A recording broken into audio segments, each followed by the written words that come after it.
Well, hello. So I was sitting here taking a little break and I thought I'd pull a couple oracle cards.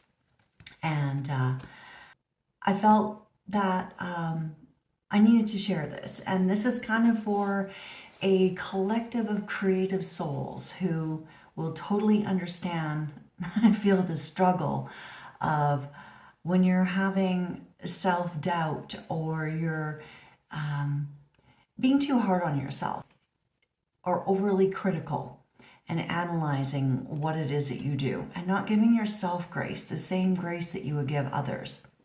And it kind of started with yesterday, a little internal emotional battle that I had with myself as I was trying a different painting technique, and I was trying to just go with the flow and kind of, unleash my inner child and just play. And then it ended up in a freaking battle. And I had to laugh at the end of the day. And I'm like, holy cow, that was crazy. So kind of the moral of the story and the lesson that I took away from my little battle of, as I was creating my artwork, I literally was in the flow. I was totally enjoying myself. I was loving what I was doing 1 minute, and then the next minute I hated it all. I thought it was all bullshit and I was gonna go throw it in the fire pit and never make art again. Holy dramatic. I'm very aware. But that's how it feels.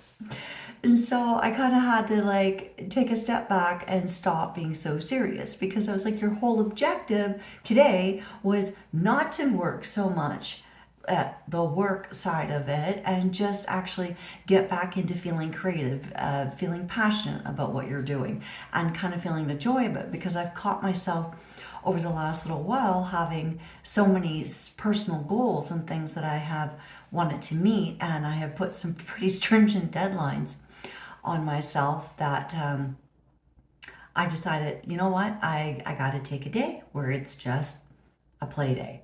Well, that ended up being a little battle. And it's so funny how that works. So I pulled this card and I thought this was so true.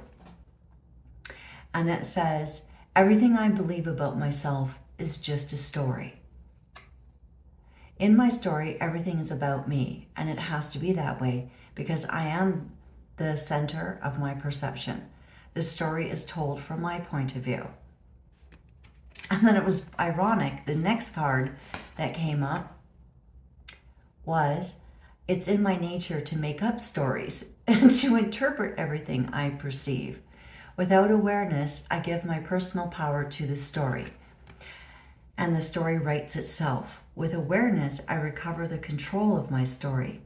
I see that I am the author, and if I don't like my story, I change it. And that was absolutely the theme. And it was true. I was sitting there thinking, I'm like, so many of us go through this internal battle of not thinking that we're good enough or what we're doing is right or whatever, and we're putting these stories and projections onto ourselves that we are imagining that other people may be perceiving. Whether it's true or not, that actually is irrelevant, because we're now even creating this bigger story of catastrophe and doom and gloom that doesn't even need to exist anymore. And we're now inviting that kind of energies and situations from a magnetism perspective into our lives. And even if we know this, sometimes we forget and we need those little reminders. I feel like a lot of you can relate. And sometimes it's just good to hear someone else kind of going through it and then going, yeah, totally understand. Okay, yeah, we're in this together. Even just hearing what you already know, sometimes there's something really validating and even empowering about hearing it from someone else sometimes. So this is the card. And it says, every human is an artist, a storyteller with a unique view. I love that. And then on the back, It says, when we see ourselves as artists, we no longer feel the need to impose our story on others or to defend what we believe. We know that every artist has the right to create his or her own art. Right there. That was literally my internal dialogue. I was sitting there judging myself based on what I might have perceived, the judgments, the possibility of judgments that I may receive from others. So therefore I was already prejudging what I was doing rather than focusing on the pure enjoyment and the playful aspect of what I love to do. When we are in a state of constant struggle and we're in a state of, oh, this is crap, everything's shit, I'm gonna burn all my art and start over, right? And when we're in that state, we're devaluing ourselves, we're devaluing our gifts, and then we are creating even more emotional blockages for ourselves by putting barriers on ourselves, limiting ourselves, and not even truly having any gratitude or appreciation. And it's through that that we unlock the doors of abundance, because then now we become magnetized to that energy. And we start to attract it and we call it into us, and then opportunities and people, places, things, like all these things just start to line up. And it was interesting, after I had my little meltdown yesterday, I got back to it today. Now all of a sudden things are flowing again, because I took that time though to sit in those emotions and to process those emotions and to look at it realistically, and then have a good laugh at myself, and then, okay, restart, new day. Let's look at this from a different angle now. It just feels like there's just one more maybe collective message that this creative collective needs to hear. Clarity. I like the spiraling out, because we stand at the center, and from there we all spiral out the intentions and the energy into the collective as well.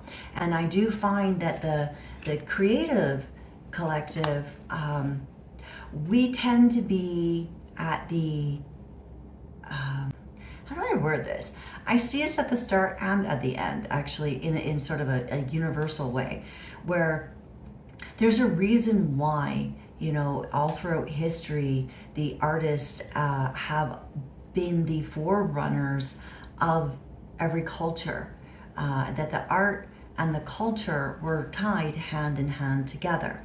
I feel because it is the creative's influence that we spiral that out into the collective energies through our inner alchemy of work that we do, because going through the creative process, there's a lot of alchemization that happens in that creative process of alchemizing your own emotions, understanding the intellect, the mind, the wind, and then the fire is for passion, us harnessing our passions and releasing that passion into an actual physical creation. So artists are true emotional alchemists, I believe. And so because of that, there's I think an interesting role that a lot of us play that we might not have thought about before in the collective as well, where as we alchemize and as we clear our energies and as we work through things, we actually help kickstart the shifts for the rest of the collective's energies as well. So that was not anywhere where I thought this was going to go. So that was pretty cool. All right. Thanks for being here. Talk to you soon. Bye.